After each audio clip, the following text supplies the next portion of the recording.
자, 같이 한번 해보도록 하겠습니다. 뭐 가볍게 할 수 있을 것 같아요. 자, 신문 편집,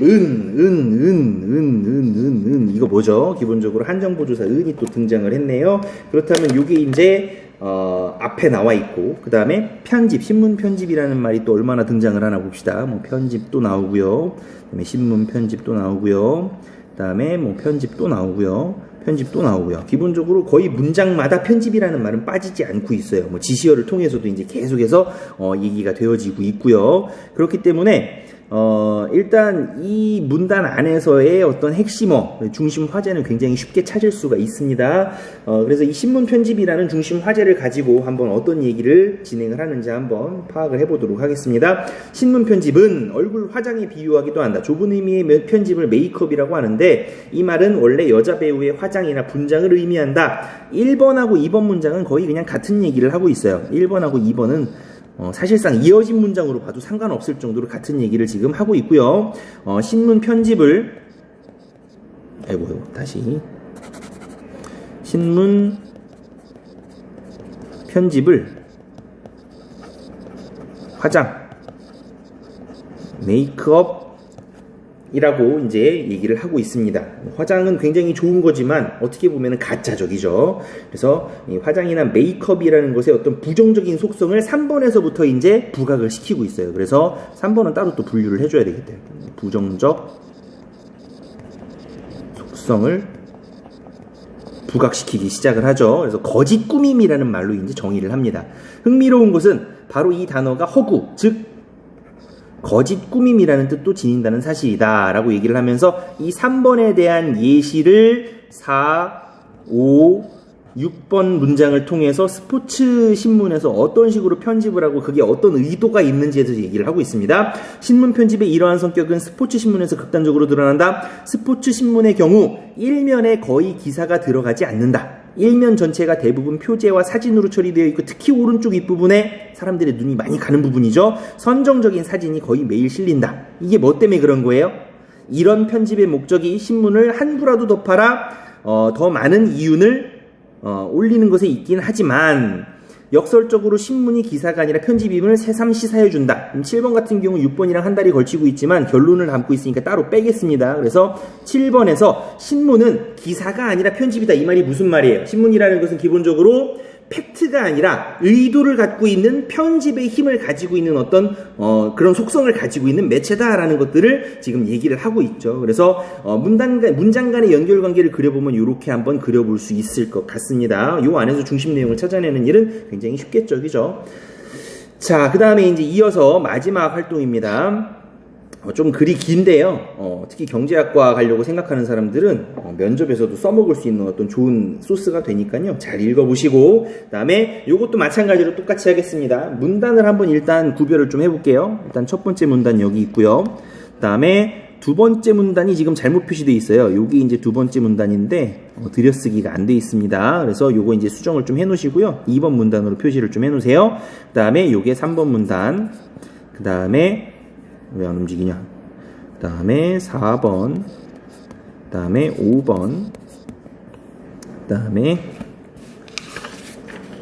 6번, 그 다음에 7번 문단 이렇게 나와 있는데 문단이라는 것은 누누이 얘기하지만 하나의 중심 생각 혹은 하나의 화제를 꼭 가지고 있다라고 얘기를 했었어요. 물론 뭐 특이한 글에서는 그렇지 않은 경우도 있지만 대부분의 경우 이제 그렇습니다. 그 7개의 화제 그리고 그 7개의 화제에 대해서 글쓴이가 뭐라고 얘기를 하고 있는지 그게 이제 중심 내용이 되겠죠. 그죠? 그 중심 내용들을 찾아서 한번 구조화 시켜보는 것까지 한번 연습을 해보도록 하겠습니다. 지금 시작하세요. 자, 연습 문제 같이 한번 활동을 진행을 해보도록 하겠습니다. 1문단부터 각 문단별로 중심 화제와 중심 내용을 뽑아가면서 같이 한번 진행을 하고요. 마지막에 같이 연결관계를 확인해 보도록 하겠습니다. 읽어가면서 한번 확인해 볼게요. 한 기업 교육 전문가를 만나서 직장인 경제교육에 대한 이야기를 나누고 있었다. 기업 교육과정 중 경제교육 시간을 넣으면 어떻겠냐는 제안을 하던 중이었다. 그 기업 교육 전문가는 반색을 하며 말했다. 아주 좋은 생각입니다. 요즘 직장인들이 사람들이 재테크에 대한 관심이 하늘을 찌르고 있지요. 돈 버는 방법에 대해 이야기를 하면 인기가 좋을 겁니다. 우리 사회에서 경제라는 단어가 편협하게 받아들여지고 있다는 사실을 확인한 순간이었다. 사람들에게 경제는 그저 돈일 뿐이었다. 여기서 이제 이 다음에 어떤 내용이 펼쳐질지 예측할 수 있죠. 어떻게 예측할 수 있겠어요? 경제는 돈이 아니라는 거예요. 그죠? 뭐 읽어봤으니까 이제 거기에 대해서 알 수 있을 것 같습니다. 일단 1문단에서 그렇게 전체적으로 무슨 얘기를 할지에 대한 어떤 밑밥을 지금 깔고 있고요.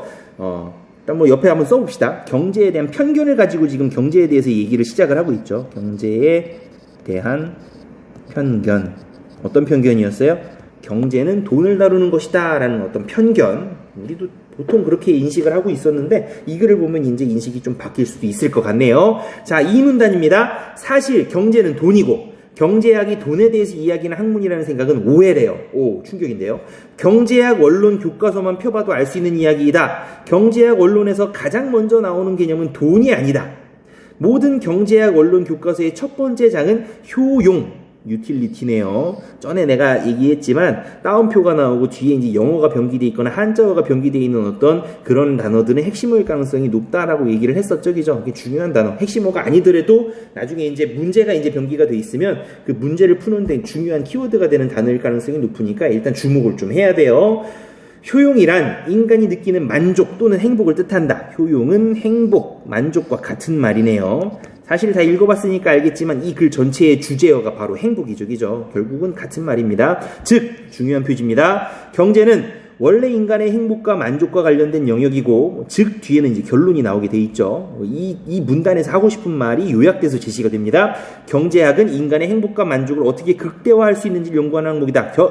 경제는 하면서 이렇게 한정부조사 는을 쓰면서 경제라는 것을 정의를 하고 있어요.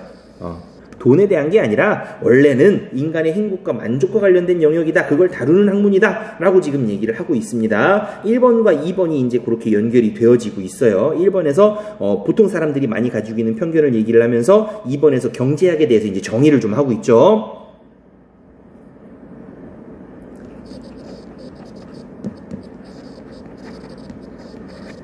올바른 정의라고 얘기할 수 있을 것 같습니다. 자, 3번입니다. 3번 문단. 돈은 그 다음에 나온다. 인간의 행복에 대해 분석을 하려면 행복을 개념화하고 측정할 수 있어야 할 텐데 가장 쉽게 숫자로 측정할 수 있는 게 바로 돈이다. 그 자체가 숫자로 이루어져 있으니 말이다. 그래서 돈은 인간의 행복을 측정하는 근사치로 자주 애용됐고 그 역사가 오래 지나다 보니 돈과 경제학이 뗄 수 없는 관계인 것처럼 보이게 됐다. 착각이다. 라고 얘기를 하겠죠. 그죠? 그런데 라고 하면서 뒤집고 있습니다. 돈이 많으면 반드시 행복한 것일까? 라고 얘기를 하고 있어요. 3번 문단부터 정리를 좀 하고 넘어갑시다. 3번 문단에서는 지금 왜 경제가 돈이 되었는가를 얘기를 하고 있어요. 왜 경제라는 학문이 돈과 동의어가 되었는가? 에 대해서 얘기를 하고 있습니다. 네 번째 문단 한번 보겠습니다. 그런데 화제를 전환하고 있어요. 돈이 많으면 반드시 행복한 것일까? 뭐 대체적으로 좀 그럴 것 같긴 한데요. 많은 사람들이 돈을 많이 벌어 부자가 된다면 당연히 행복해진다는 것을 전제로 하고 있지만 꼭 그런 것만은 아니다. 돈이 많아도 행복하지 않은 사람들이 있고 돈이 적어도 행복한 사람들도 많다. 영국의 경제학자 리처드 레이어드 교수는 1인당 소득이 2만 달러를 넘으면 돈이 아니라 행복이라는 말이 또 등장하네요. 즉 돈이 아닌 다른 원인에서 비롯된 심리적 만족. 이게 이제 핵심어겠네요. 경제 주체의 의사결정을 좌우하게 된다고 주장했다. 실제 영국의 빈곤 정책 설계는 레이어드 교수의 이론이 영향을 끼쳤다라고 얘기를 하고 있습니다. 결국은 돈보다는 뭐가 더 중요하다는 거예요? 심리적 만족. 행복이 더 중요하다라고 지금 얘기를 하고 있습니다. 자, 그 다음에 5번 문장 한번 보겠습니다. 5번 문단 한번 보겠습니다.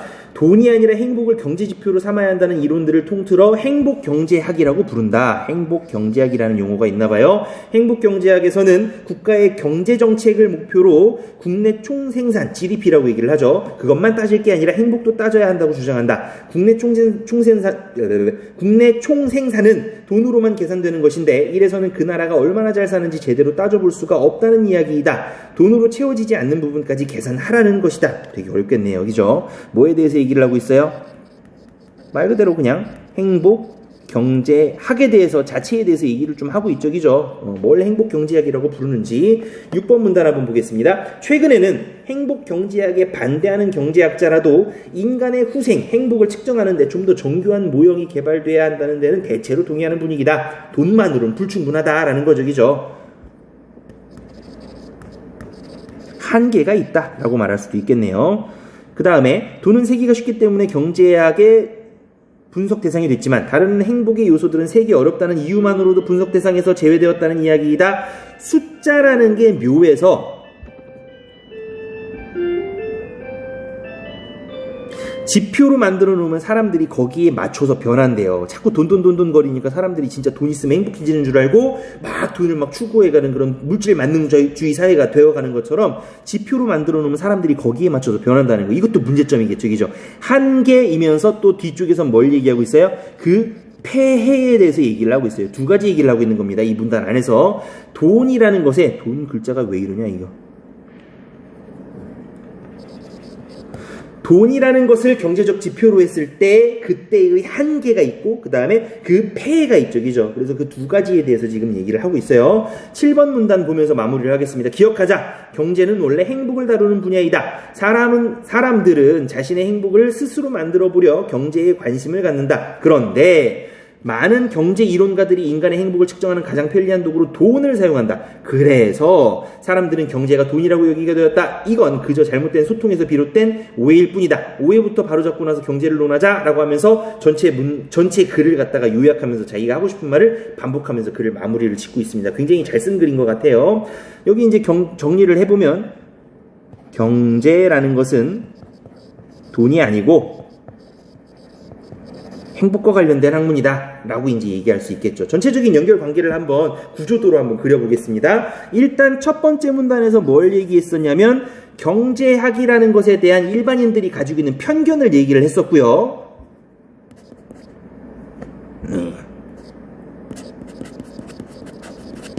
그 다음에 이어서 경제에 대한 올바른 정의를 요 밑밥을 가지고 얘기를 했습니다. 그 다음에 이제 3번 문단부터는 어떻게 구성이 되냐면 3번하고 4번은 이제 하나로 묶을 수 있어요. 왜냐면 그런데라고 이제 화제 전환을 하면서 4문단에서 진짜 하고 싶은 얘기를 하는데 그 얘기를 하기 위해서 3번이 밑밥이 되잖아요. 그죠? 그래서 3번하고 4번을 하나로 묶어서 3번 문단에서는 왜 경제는 돈이 되었는가에 대해서 먼저 그 이유를 얘기하고요.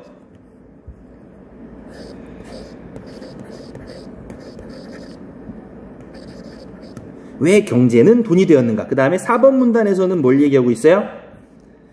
여기 그런데 라고 하면서 돈보다는 뭐가 더 중요하다? 행복이 더 중요하다라고 지금 얘기를 하고 있어요. 자, 그 다음에 이어서 5번하고 6번도 이제 같이 가는 내용이죠. 그죠? 5번 같은 경우 그래서 행복경제학이라는 게 등장을 해. 행복, 경제, 그 다음에 여기에 대해서 반대하는 사람들도 대체로 동의하는 것이 있어. 그게 뭐냐면 돈을 갖다가 경제학의 대상으로 했을 때 생기는 한계와 아이고 글자를 잘못 쓰네. 폐해가 있다는 점에서는 동의를 해. 결국은 5문단하고 6문단은 또 같은 내용을 얘기를 하고 있는 거예요. 그 다음에 그래서 꼭 기억하자. 경제라는 것은 기본적으로 돈이 아니라 행복을 다루는 분야야 라고 얘기를 하면서 그냥 그대로 가져와서 그냥 써볼게요. 이렇게 이제 마무리를 하고 있어요. 전체 구조는 이런 식으로 우리가 구조화를 해서 머릿속에다가 이해를 하면서 이제 그려가시면 될 것 같습니다. 이렇게 해서 각 문단별 중심, 화제 중심 내용, 그 다음에 그 중심 내용들이 서로 어떤 식으로 관계를 맺고 있는지에 대해서 같이 한번 고민을 좀 해봤고요. 다음 시간에는 이런 고민들을 바탕으로 해서 실제적으로 중심 내용을 어떻게 파악할지 긴 글, 짧은 글들을 가지고 우리가 같이 한번 활동을 통해서 진행을 해보도록 하겠습니다. 고생했습니다.